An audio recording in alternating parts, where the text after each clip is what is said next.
I would say that you could broadly characterize two reasons for needing to care about human well-being. One is ethical and moral, like we should Definitely. care about people and how they're doing. It's a moral and ethical responsibility. And there's things like human rights that exist that need to be upheld and Indigenous rights.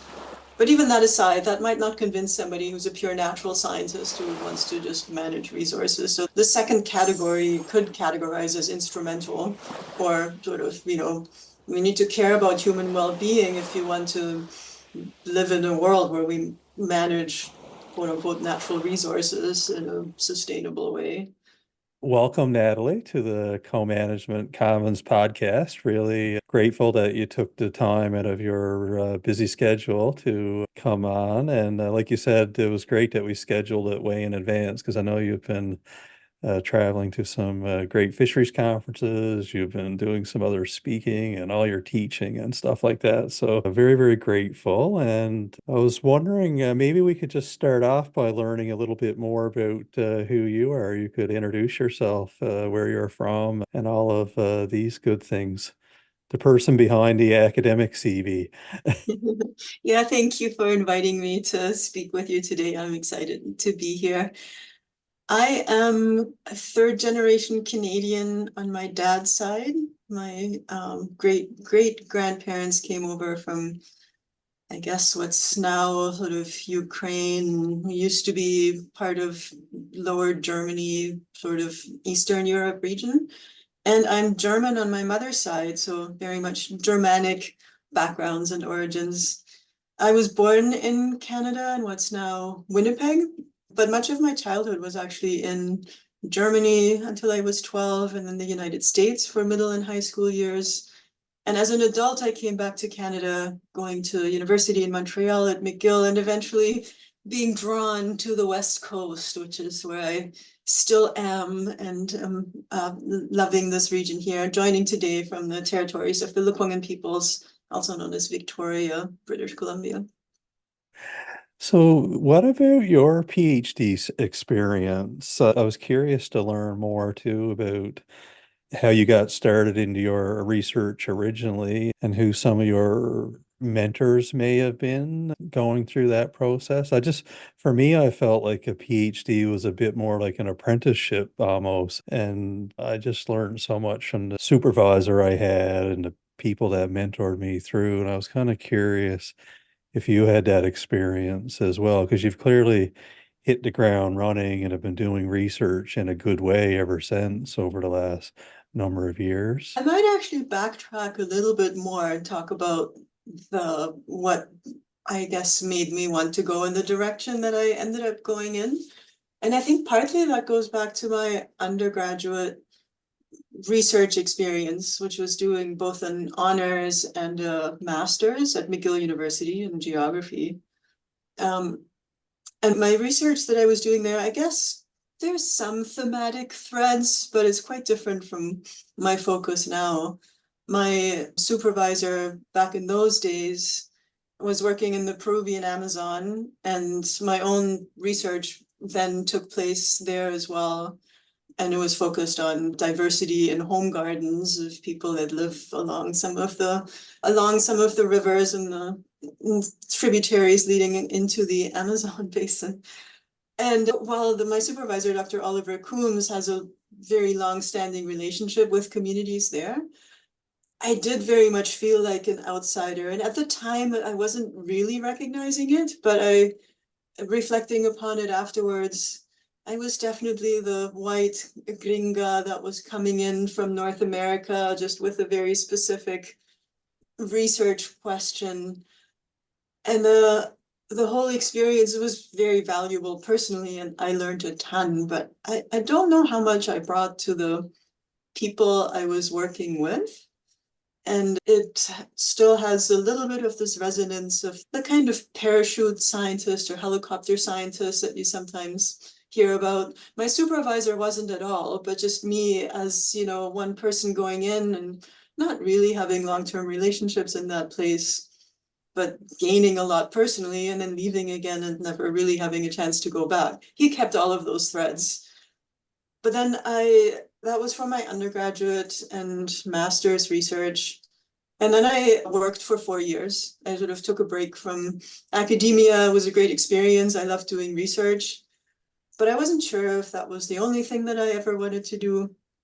And my partner at the time, now husband, was from the Vancouver region. So we moved to Vancouver and I got to working in marine conservation issues on the West Coast for a not-for-profit organization, an environmental organization, the Canadian Parks and Wilderness Society, and started developing a lot of relationships with people on the coast in British Columbia, and also just personally really fell in love with the place and the people and the beauty and the relationships that people have to this place here.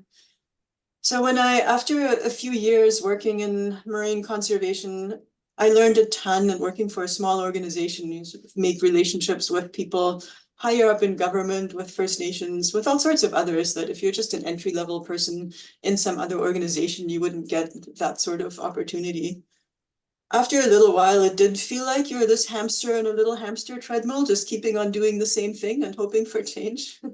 And things can be so slow in actually trying to affect change. So I decided that I wanted to embrace research again, go back and pursue my PhD.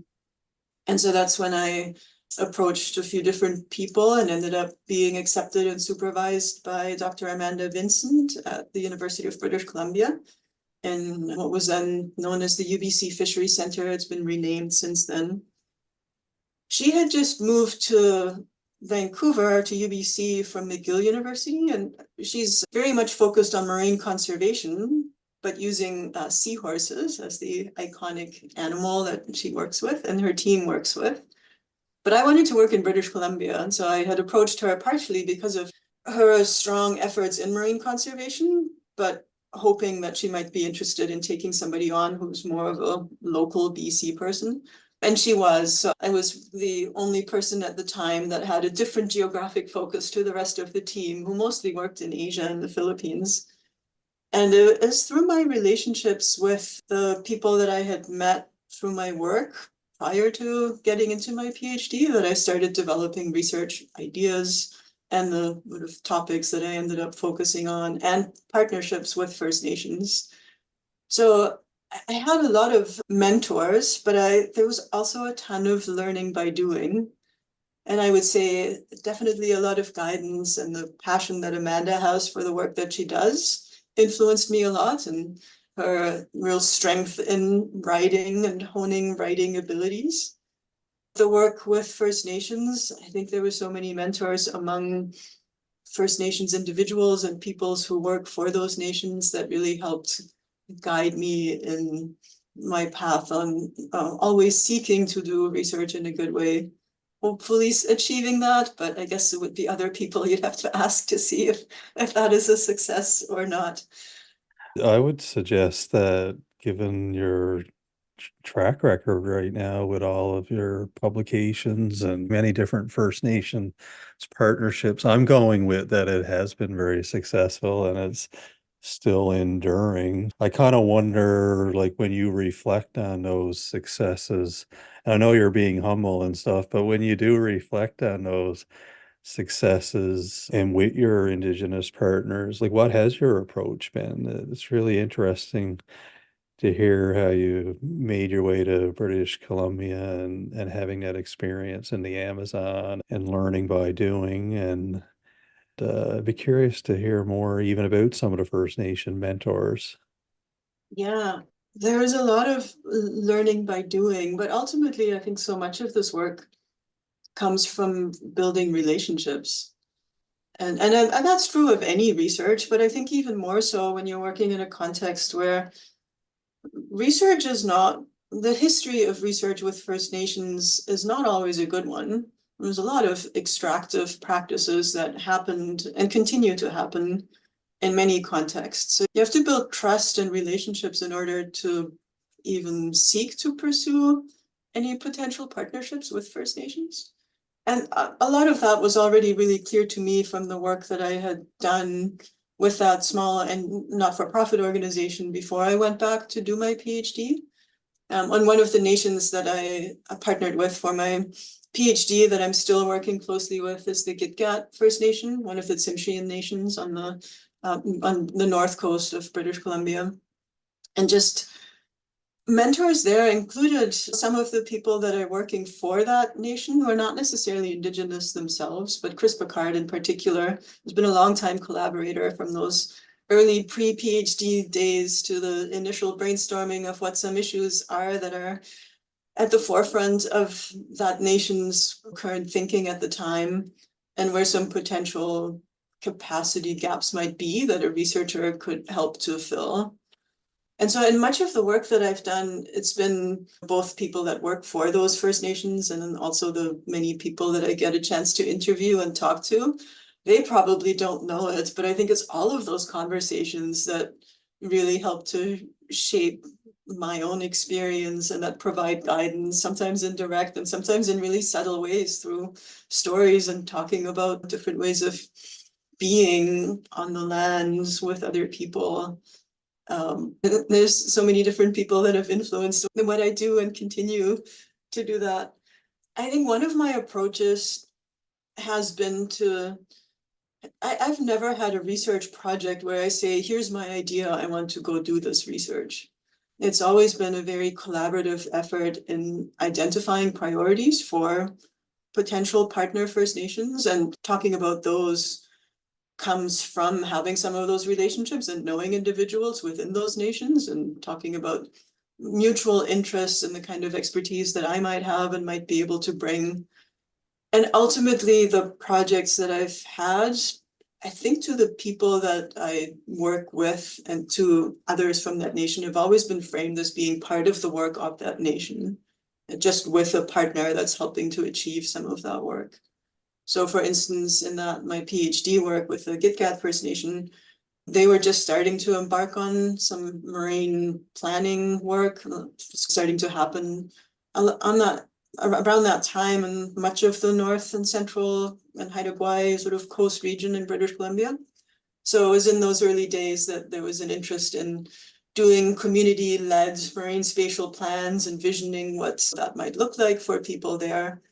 And my own PhD research was taking a couple of different perspectives of how one might go about prioritizing places for protection in the ocean, what protection might look like, what kind of places might be important for protection, and what protection means for people. So not assuming that it means anything specific. Often conservation scientists might assume you need to close everything and that's the way to save the whales or whatever.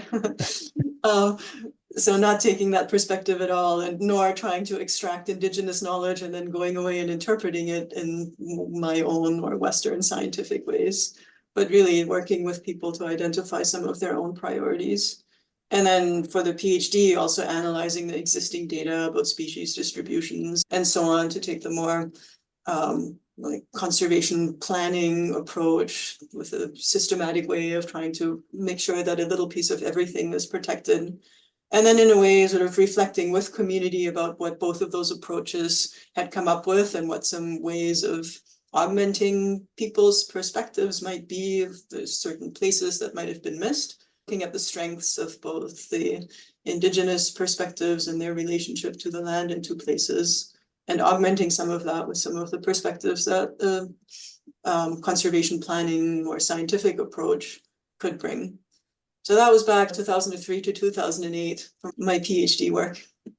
I'm really interested in what you said about your work with the Gitgat, the First Nation, and having to work embedded there and coming from the nation, because it resonates with work that I've been doing with co-management boards, and I've started to refer to a lot of my work now as co-management led research, because it's very much originating from ideas and dialogues that we're having in this co-management setting.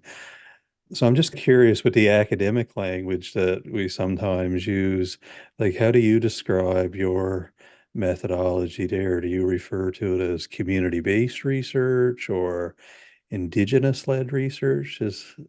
What's your thinking on that? It's an interesting question because the language also shifts through time as to how things get referred to and sometimes what the latest buzz phrase is that funders are looking for or whatever. So while some of the language might be changing through time, I think my approach has stayed pretty much the same. I would say it's ultimately, I think it's co-created research, which means in my mind, a lot of the time the issues are Indigenous led and Indigenous identified by the partners, but then how the work might actually proceed, we work through together to see what kind of methodologies make the most sense for that particular issue and for that particular nation, what combination of Indigenous approaches and knowledges as well as scientific approaches make the most sense. My own background is very interdisciplinary, so drawing on both natural and social sciences.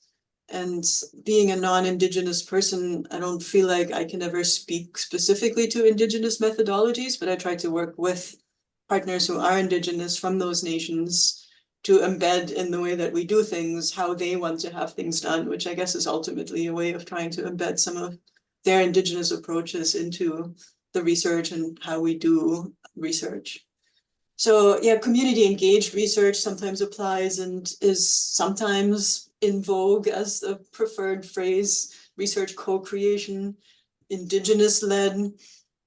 Indigenous led, I think, is ultimately the aim and the goal. And ideally, I wouldn't even be needed to be involved in this kind of work if I'm successful in training and if there's capacity within communities to do their own research and their own work for their own specific purposes, then you wouldn't need somebody from outside who helps to facilitate and do things, because ultimately you want that to be done inside by the nations themselves for their own purposes. Sometimes it might make sense to have academic partnerships.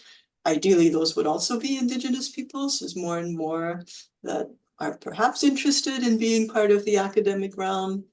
And sometimes it makes sense to seek peer-reviewed publications, the currency of academia, but sometimes it doesn't.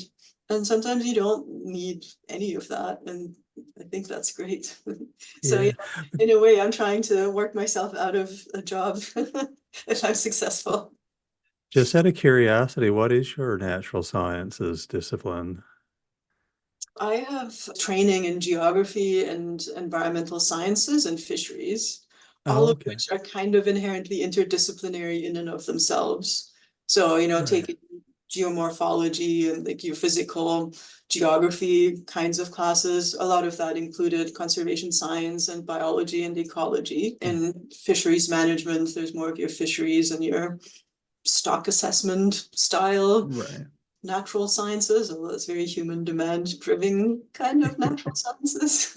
Interesting. No, and one of the things I was curious to ask you too, and because I picked up on what you said about learning by doing, and lately I've been in a few different spaces thinking about Indigenous knowledge systems. And I've really started to resonate recently with a lot of Dr. Deborah McGregor's thinking on how really these systems are within people and you can't really extract them and go off and analyze the knowledge. It's like a way of life, and it's by doing these activities and so on. I've really been starting to rethink a lot of the things that I used to think, basically. And I just had a curiosity with your mention of learning by doing. Have you picked up any Indigenous knowledge along the way so far? Any particular skills in the process of meeting people and building relationships and being as engaged as you are? It wouldn't be surprising to pick up little bits of the language or to have been on the land in different spots, hunting or fishing or gathering or knowing how to do certain things. And I wouldn't be surprised if you have picked up a lot of those skills just from being a part of community, basically. Yeah, I mean, there's some amazing opportunities that I've gotten and that I feel super privileged to have been a part of. So for example, I mentioned the Gitgat First Nation earlier. This is just before the pandemic, but in a couple of years in a row there before the pandemic came around, I was invited to join One family in particular at their annual seaweed camp, the pyropia, black gold, they sometimes call it, the seaweed that's so important to coastal First Nations cultures and especially Gitgat culture. And it's one of the few First Nations that still has a seasonal village that not all, but many members go to and spend a few weeks there gathering seaweed, fishing halibut, various other species that go along with that particular seasonal wild and May timeframe. So just being able to be there and be part of it and help cut the halibuts and dry it and pound it and all the things that go along with it is really special to be invited and to be trusted in that way. I think one of the things that I always try to take with me is to really to have an open mind and be guided by the partners that really know the places and the work and the sorts of ways in which someone like me, an outsider, can both be part of some of those kinds of activities, but also what the limits are. And from their perspective, what aspects of what they do and the stewardship and management that they take is useful to share with the wider world, because that's partly what research and academics can do and help to facilitate, to share those stories, to showcase the amazing work that is happening in places. But sometimes people don't want that shared either. So really trusting people from within to know what it is that's useful to be made public and what isn't. I absolutely agree with what you were saying earlier, that you can't include Indigenous knowledge without including Indigenous peoples in anything. Like the sort of idea of extracting Indigenous knowledge to then incorporate it into some Western science process is not a tenable way forward. It has to be Indigenous peoples from that place that's being talked about who are at the table, ideally leading decision making, but you can't disconnect people from their knowledge. Sometimes I've done some work that's really guided by a strategic policy window of opportunity to do a specific kind of work that, you know, looking back on it and looking back on some of the way that I've written about it several years ago, sometimes I cringe a little bit because language has changed. But I know that it was done in that way because of the guidance by people there who wanted things to be done that way. So Right. it's interesting reflecting even on our own work through time and how some of the language use has changed and how some of the themes of how we do things evolve through time, through learning more, through always trying to do things in a better way. I asked that question because just thinking about some of the other people I've talked to now on this podcast and stuff, and at different times, sometimes people are wondering, like, what advice do you have to go into community? And I've heard some community people talk about, like, you can't go into a community and hold up in the hotel room, for example, and expect to build relationships and trust. And you can't really get a true appreciation for Indigenous knowledge by simply doing a qualitative interview necessarily, and then think you can go back and analyze that and have actually then truly have gotten it. So I think those experiences that you were describing are really instructive for people who want to do better and want to do work in a good way.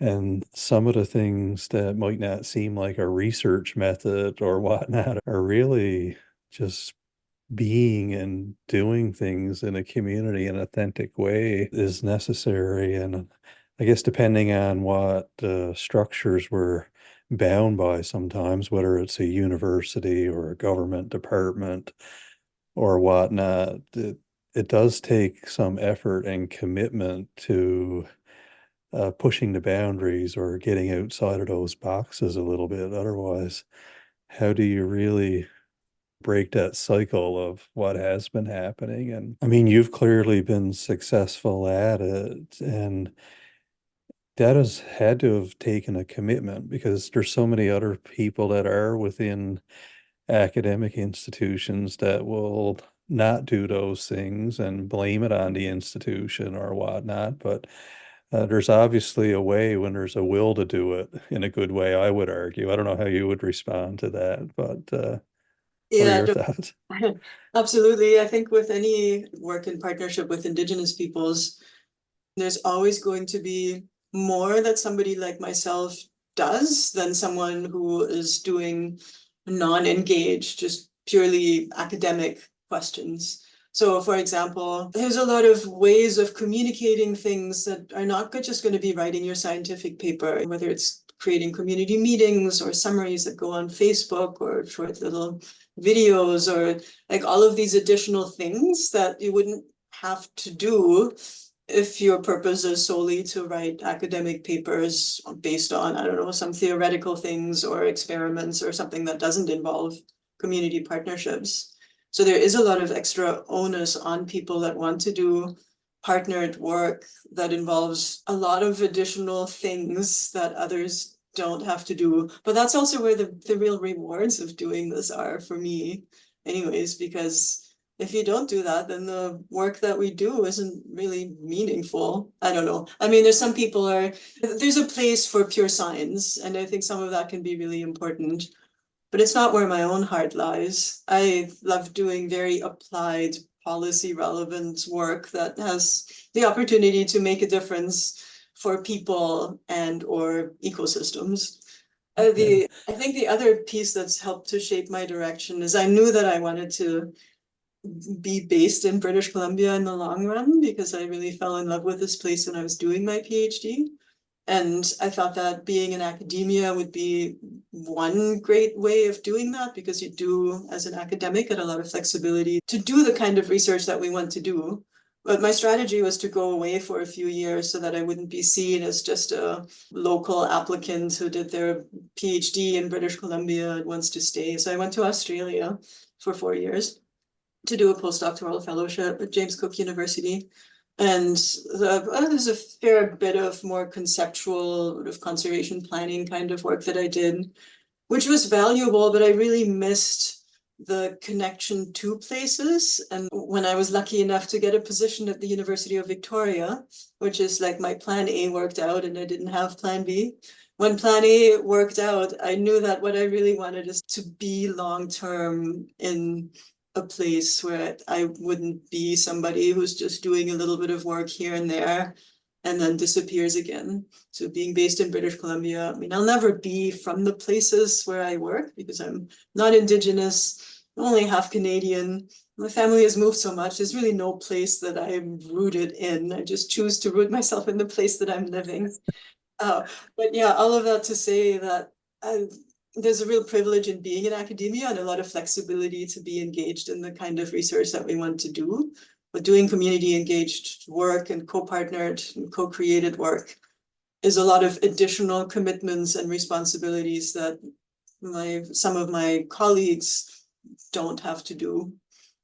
I'm trying not to read too much into the irony of doing the postdoc at James Cook University, given his exploration around the world. But no, I take your point. And one of the things that I really find interesting about, like you were saying, connecting it to the human well-being and why that matters so much. I was wanting to ask you about that point because that's a field of research that I've really become connected to in the last 5 or 6 years that wasn't on my radar, frankly, before that. And in fish and wildlife co-management, people don't talk necessarily about human well-being all the time. There's a lot about biology and a lot of people who have been doing indigenous knowledge studies in the beginning were often asking questions that were more related to what I guess we could call indigenous ecological knowledge about a species. It was very much in a different way. And I know a lot of your publications lately are really pushing the boundaries there and being open about why health and well-being matters. And I know some people that are really strictly into the natural sciences would even go as far as to argue, does that really matter or enter the equation? So I'd love to hear your thoughts on how you would respond to that. And maybe some easy examples that you might have that really do show the connection between health and well-being of Indigenous peoples and the work that we do basically in this field. Yeah, and the reason I say that is because the people who focus purely on ecology miss the interactions between people and the environment. And so much of how we as humans, Indigenous and non-Indigenous peoples, use particular places shapes how those ecosystems and species react. And even with Indigenous peoples living in places through time, they fundamentally shaped those ecosystems through their stewardship and management. So if you ignore that, then, so it's like a classic example, which is not an Indigenous specific one, but a classic example in my world of working on marine protected areas is that whether or not people comply with the rules of a marine protected area, like say, hypothetically, it's a no fishing area, whether or not they comply really depends on how people are doing. So it could be that somebody has a physical need for food and a real situation of poverty, and they might have to fish in those places in order to feed their children.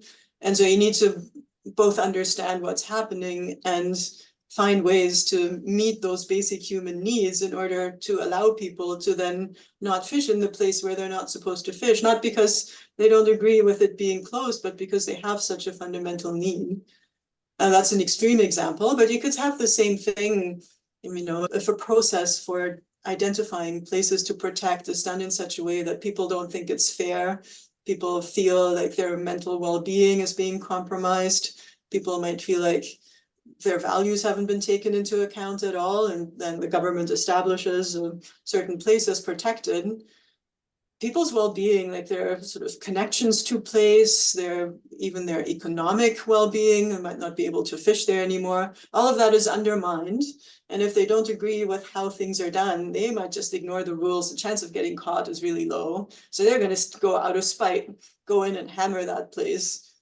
So that's a very instrumental reason for needing to care about human well-being, because if you don't, you might get ecological consequences. The thing that you're trying to do or to manage or to protect might not be protected at all because you've ignored that fundamental aspect of you're not managing the environment in any of these situations, you're actually managing people and people's behavior. On a more, maybe like that connection of people and place is so fundamental for most Indigenous peoples. And one of the projects that I have been involved in that was invited by and led by, again, just using the example of the Gitga'at First Nation, with a master's student who was doing her work with me, Kim Lee Thompson, that I think is a really beautiful way of highlighting that relationship. Is the project ended up being dubbed We Monitor by Living Here. And the general premise behind it was that even amongst some First Nations, especially in this part of the world where there's a lot of guardian programs and people are now hired to be on the territory to monitor things, a lot of the work that they were doing and the monitoring they're doing is actually very science-based. It might be doing water quality testing, it might be sampling specific species for, I don't know, looking at levels of toxins, maybe observing where the whales are. Like a lot of the fairly ecological Western science ways of monitoring, and the observation by some people and collaborators from the Gitga'at Nation was that they also wanted to think about a way that is more systematically able to track some of their own knowledge and observations. And so that led to co-developing this program, talking to elders and knowledge keepers about whether they're interested in this idea, like what that might look like, the kinds of questions they might want to be asked, how to ask that. And so developing this whole program, one of the elders just kind of said, yeah, we monitor by living here. And it goes further. It's like they really monitor by fishing, by being in places, and not just monitor, actually managing things. Because it's being out there, that's when you observe what's going on, when you might notice that, I don't know, the quality of the fish you're catching is different, like the flesh might smell different or the color might be different. And you notice whether the abundance is changing, whether the seasonal cycles are off kilter because of climate change. Like all of those things are not captured in that same way through our more ecological monitoring. And I know some of the questions they wanted to ask really related to knowledge sharing, food sharing, social networks, like all of the things that are fundamental to cultural and their human and community well-being that are not things that you would capture if you're just focusing on the ecology or just have the mind of managing your fish species or managing your this or that animal or plant. Interesting. That all resonates with me too. There was some research done here where a colleague talked in similar ways about the best scientists are the people that are out there monitoring day to day and on the ground. And I'm less Yeah. familiar with all of the co-management arrangements in British Columbia, and I'm curious with your relationships with the different First Nations. Has there been a few research projects that the nations have wanted to initiate that were directly related to the co-management or intersected with it in different ways? I think a lot of the projects intersect with wanting to have the authority to manage, but not always in any existing or formal co-management arrangements. So even the project I just mentioned, the We Monitor by Living Here project, I mean, that would be an Indigenous-led monitoring and management because it doesn't specifically, in that example, relate to federal or provincial government monitoring or management. In other cases, some of the research was really pushing to create more formal arrangements or to force certain actions by government agencies that have been ignoring the advice and direction of Indigenous peoples for a really long time. So just one specific example on that. On the central coast of British Columbia, which is the Wikinou, Heiltsuk, Kitasoo, and Newhalk nations. They have an umbrella organization that is comprised of board members from each of those four nations, the Central Coast Indigenous Resource Alliance. And several years ago, they approached me about working on partnering on a project that some change that they had been trying to make for decades related to Dungeness crab management. I mean, basically, in a nutshell, the problem was that fishers from those Indigenous fishers from those communities were unable to get the amount of Dungeness crab that they need just for their food, social, ceremonial purposes. Whereas the commercial fishery in British Columbia is considered quite sustainable, but the scale at which Indigenous peoples living in those places feel the serial depletion of specific places is very real to them, whereas it can still be a sustainable fishery at the scale of British Columbia.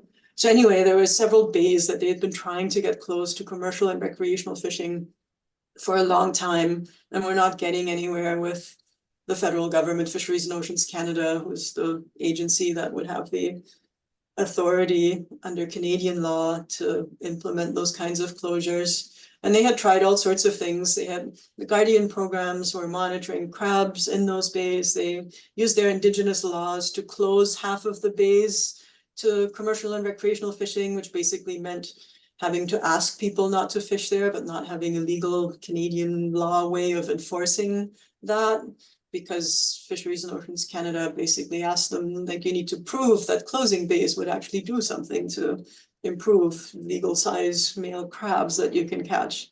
So they did all of these things and we're still not getting anywhere to try to get some policy change. And so that's when they invited me to work with Indigenous fishers who had been fishing for crab for many, many years to do more systematic interviews with people from those four communities who had been fishing for crab, which is also frustrating because every person there knows the story and any individual could tell you things have changed, but that wasn't the evidence that the government would take, at least at that time. So by compiling all of these individual stories into what to policymakers was more visible as data, we were able to show through all of the work that the nations had been doing for many, many years that people were unable to meet their needs, that through some modeling based on the data they had been collecting, we could show that only one of the bays had a 50% probability of somebody getting enough crabs, which is just like, can't remember the exact number, but like 5 or 6 crabs in a trap. It's not a lot, but basically they're just not unable to meet their needs. And it was that additional little piece ultimately led to the formal closures by Fisheries and Oceans Canada of those bays to commercial and recreational fishing. So it's just an example of how research can be like very directed, and that's the one that I look back on. And it's kind of if it wasn't directed by the Indigenous partners, it's kind of extractive because it's somebody going in, just having interviews with a bunch of people, compiling it as data, and then publishing it. But it's having that peer-reviewed publication on the specific thing that was directed by the nations that ended up leading to that policy change that they had been trying to get for decades. And not just that paper, other work too that they had been doing. Yeah, that's super interesting. And obviously the First Nation wanted the fishing area closed at that time, but to hear that whole story that you just shared about what really at the end of the day got considered as data is super interesting. I Yeah. guess there is good in that story, and in the fact that an Indigenous led project led to a substantial policy change. I was actually hoping to talk about that a little bit if you had some instructive examples of where research like that led to policy change. That was a great example. Yeah, I think that's the best example that I have along those lines. And it is also leading to more government to government discussions amongst those nations for doing more formal co-management. That's why I got into that whole story and then lost track of the co-management piece you were actually asking about. And there's some additional change since then. Some of like those nations and others have signed an agreement with the federal government called the Fisheries Resources Reconciliation Agreement, which is working to do more formal co-management for a number of different species. It's still species by species. It's still not really a more holistic Indigenous way of going about things, but it's taking opportunities and baby steps forward. It's also creating a new kind of fishery that wasn't at least legally allowed in the past, which is allowing Indigenous fishers to do commercial and food social ceremonial at the same time under a community-based fishery. And so there is all sorts of change that's afoot that's leading to more co-management. Although you could still argue that in Canada, it's hard to do, like true co-management would have equal power by both parties, in my mind, anyways. And it's hard to get that when the Minister of Fisheries and Oceans has ultimate decision-making authority, like under the Fisheries Act. So it means you'd have to trust that whatever you might come up with, recommendations, that whatever co-management body will get upheld by that one person, but that person could decide to take a different decision. And so it's hard to really call things co-management in the true sense when the structure to have true co-management isn't really there. Yeah. I often try to put myself in the shoes of a minister sometimes and wonder why they don't just accept these co-management recommendations and let them be implemented. Because if I received that advice that I know went through such a thorough process with a good theory behind it and good research done to formulate recommendations, that everybody could really stand behind each other to then support the implementation of it. And for some reason, I guess the way things are organized, ministers do make completely different decisions at times. And then everyone's wondering what was the process that led to the final decision. I'd love to see more things just flow straight from the people and see a minister that could be trusting of that process and just let it be implemented. It would create so many more great examples of how maybe all people involved could start to build up more and more trust and just let the process do. I think co-management was intended to be, and like you said, be more truer to what the intent is, I think, in a lot of cases. I know in April you're giving a presentation yourself and Lawrence Ignace on co-management and co-governance, and just curious, how do you think you'll approach that, giving that presentation to a government audience and people that want to learn more about co-management and how they can help from within the system. Any early thoughts on how you might take that approach and that talk?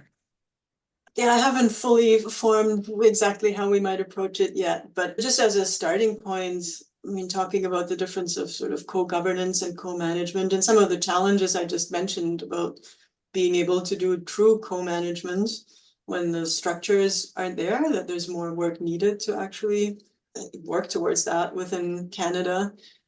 I think it'll be amazing to just have an open conversation with people from within the federal government who are clearly interested in this topic and to affect change, be it in moving towards co-management or even just upholding the United Nations Declaration on the Rights of Indigenous Peoples, which Canada has wording that we're supposed to do that, but the reality isn't always there.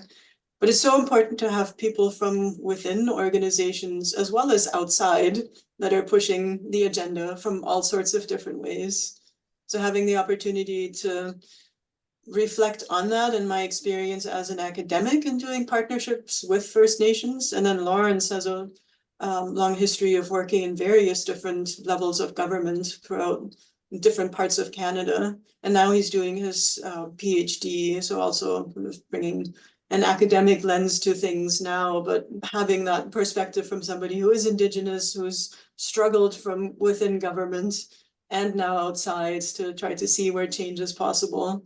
Me being a non-Indigenous person who maybe some of the people on the call can ask more honest questions and relate to, because most of them are likely to be non-Indigenous as well and trying to work in that space of working in a good way with and partnering with Indigenous peoples.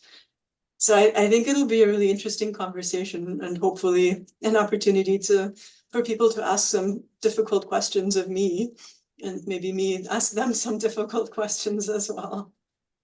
Yeah, and everyone's in a safe space to have those conversations. That's one thing I like about it. We don't often have enough safe spaces, frankly, to ask each other difficult questions and know that we're all trying to just figure this out. And I'm really interested to follow along with Lawrence's PhD and see what he produces because he has a very interesting positionality there to be an Indigenous person that has worked for a number of years at many different government departments and now being reflecting on all of that through a PhD process is a very interesting combination that bridges a lot of different worlds there, really. So I think that's going to be super interesting. Yeah, and one of the reasons why I love my job and being able to work with people like Lawrence, but everybody on my team brings a lot of experience already. And there's so many amazing people out there. So having the opportunity not just to do the kind of research that we were talking about today, which in a way centered me too much because really it's all a team effort. And much of what I do now is mentoring students and postdocs to be the ones doing the work. So I don't have enough time. I wish I had more time to spend time in communities and be the hands-on person, but the reality of you move through life is that you create more of those opportunities for other people. So it's part of my hope is to mentor people to be doing that in a good way and increasingly so Indigenous peoples as well who are interested in engaging in this more academic space, either through just an experience of doing a research project and not necessarily intending to be in academia, or potentially also finding spaces for more Indigenous peoples within academia. Definitely. I'm just reflecting a bit on our conversation today and different things that you've said about reflecting on like your earlier work and being a mentor and working yourself out of a job if you're successful. And I know none of us have a crystal ball, but I'm trying to think more lately a little bit about what the future is going to bring too. We're so busy often responding to crises and different major issues that we don't always have enough time curved to do sort of vision work and what do we want the future to look like. But I'm curious if you think about that sometimes and what your insights may be on where you see things headed with co-management in BC or with the type of research that you're doing with First Nations? Any insights on where you think we may be going? Well, I definitely don't have a crystal ball, but I can reflect on the change that I've already seen, which I think is a trajectory that will continue. And when I started working on this coast in the early 2000s, there was just starting to be that shift in many First Nations starting to have more capacity to think proactively about their territories and their future. And I think in the past, there were just so many demands on the time of people working in those kinds of positions that do resource management, of all of these development proposals that just had to be dealt with, that left zero time for people to think in a more visioning way, like what the future might hold. And partly through some of these, there's the Great Bear Rainforest Agreement, and that infused a bunch of money and positions and like the Guardian programs and the like, as well as a lot of the marine planning work, which also created positions within each nation to have somebody who's thinking about the future in the marine planning context. And all of those has created much more capacity within First Nations to be, I mean, I think there's always been individuals who have had a future vision, but to actually have people in a work capacity to move these things forward, that's been a huge shift. And it's so amazing to see, because it's really allowing a vision to be created by Indigenous peoples about what they want to see. And then they're able to create strategic partnerships with people like myself to help move that vision forward. And I see more and more of that. And I see the need for partnerships. I think it'll always be there, but maybe the necessity of it might diminish through time as there's more capacity for Indigenous peoples to do their own work. And I might still be an interest in partnering, but it may not be out of a need. It may be out of a desire to do so. Along with that comes a lot of language revitalization work, sort of cultural revitalization. And many people that I've met, there's so much more of this generation that is proud to be Indigenous. Like amongst some of the older individuals with residential schools and all of the trauma that still persists, like seeing that change of people being proud and wanting to create a future that they want for themselves and their children. Like that's driving the change. And all of that is driving the change that we see in management in the marine realm in British Columbia, which is my focus. And so it really is Indigenous peoples who are leading the way, who are shaping and forcing the governments, provincial and federal, to go along with the changes that they're creating, sometimes through really expensive drawn out lawsuits, but now increasingly through some of these kinds of agreements that I mentioned earlier. So yeah, I see that as a way that the future might be going. My own role within it, I'm increasingly just really hoping to mentor Indigenous peoples to be able to be part of all of that, whether that's through having students as like masters, PhD students, or also just individuals we partner with within community who can be mentored by myself or some of my graduate students in ways that are outside of the academic system, but that are just as important for building capacity within communities. And I know you were just at the 9th World Fisheries Congress, right? Would you say Indigenous peoples were well represented there, or any takeaways from that event? Any thoughts on the Congress? Well, so this is only the second one that I've been to. The first one was 20 years ago, a long Okay. time ago when it was in Vancouver, and I happened to be in Vancouver, so I went to it in 2004. So I don't really have a change, like trajectory of that particular Congress through time. But there were 2 full days of Indigenous themed sessions, which I suspect you would not have seen that in like maybe a little bit in the previous one, but probably not so much in the ones before. So I think I would guess certainly at this one, there was a strong presence of Indigenous peoples as stewards of fisheries. And in particular, some of that is driven by specific individuals who brought a lot of people and made those sessions happen, and made like a special networking session happen just for Indigenous participants and people who work closely with them. Andrea Reed in particular is one of the people who had a lot of team members there. And so I think there's definitely more Indigenous people than there likely would have been at past ones, and a real threat to have 2 full days of sessions dedicated as one of the concurrent sessions as dedicated to Indigenous peoples presenting their own work and related work with Indigenous peoples. There's still a lot Yeah, of stock assessment work. There's still a lot of Western science, but there's also more themes related to justice and ethics and more social science infused approaches in fisheries. So it's maybe veering away from just being fisheries science as its origins and just extracting as much as possible without collapsing the stock. And then yeah, that kind of still exists. Like maybe let's ramp down the levels, but there's still a lot of single species stock assessment type work, and there's a lot of improvements with that. But fisheries science is expanding to be about more than just that, which is really nice to see.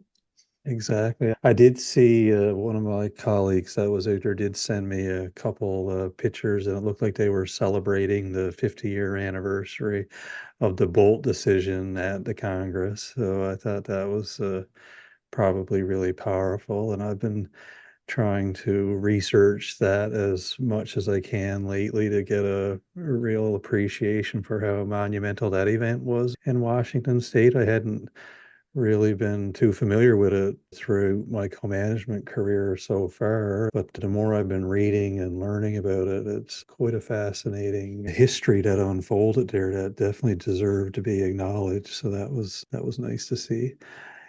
And yeah, well, I really appreciate your time this afternoon, and certainly a lot to keep reflecting on. And I really appreciate your points earlier, how all of our thinking changes so much throughout our careers. And I think we really need to put a pin in that in some ways to let people know that's okay. Sometimes I see people in debates and they're just afraid to change their opinion no matter what good information they're presented with. And I think the more humble we stay, the better, and the more we keep learning, the better. And I don't feel one bit intimidated at all anymore to change my opinion. But I just wonder, from your perspective, if you were going to give one piece of advice to someone that wanted to enter into a co-management space or working with a First Nation, what would you recommend to get them out of the gate in a good way? Yeah, that's a hard question because this is likely to be more than one thing. But I guess one starting point would be to reflect oneself as to why one is wanting to do this work. Like, is it coming from a good place? Or is it just that the grant agency now says that you should talk to Indigenous peoples? Like, what's the motivation for an individual to want to engage in that work? And where is that coming from? And really reflect on what that is before engaging with potential partners. And then the other is to realize that we're all going to make mistakes. And that's like being humble and owning one's mistakes and being willing to laugh at oneself and apologize or whatever it takes. Those are all really important attributes to working in a good way with anyone, but in particular with Indigenous peoples. But also wanted to say thank you for the work that you do, like with this podcast and in general, your sort of co-government, co-management commons. It's so important to have a space for people to share the work that they do on this topic, and for you to create that space and the kind of finding all the scientific papers that people can download for free. Like, I really appreciate your own efforts in this realm. Thank you for that. I appreciate you saying that. Some days you're spending hours at it and you hope that somebody's finding these resources and they're valuable. And I have been starting to get indications that people are grateful for that and wanting to contribute to it. And you've contributed to it now as well by participating in the podcast that'll be at comanagement.ca. And I'd love to invite you to come back and chat again anytime, actually, if there's like a specific topic that you think would be really interesting. It might be a very specific project or a First Nation initiative or a community partner that might have things that they really want to say and have a medium for it, invite you to think about that. We'd love to chat again in the future with you or community partners and try to have a good balance of voices from across the country, but also a range of people that are both in academia or in practice of co-management, community members, and some government people as well that are trying to do their part on the government side that all make up these co-management systems. So yeah, I really appreciate you taking the time today, and I hope to see you again really soon. Yeah, thank you. Same. Hope we can actually connect in person one of these days. Oh, definitely. You take care. Bye-bye.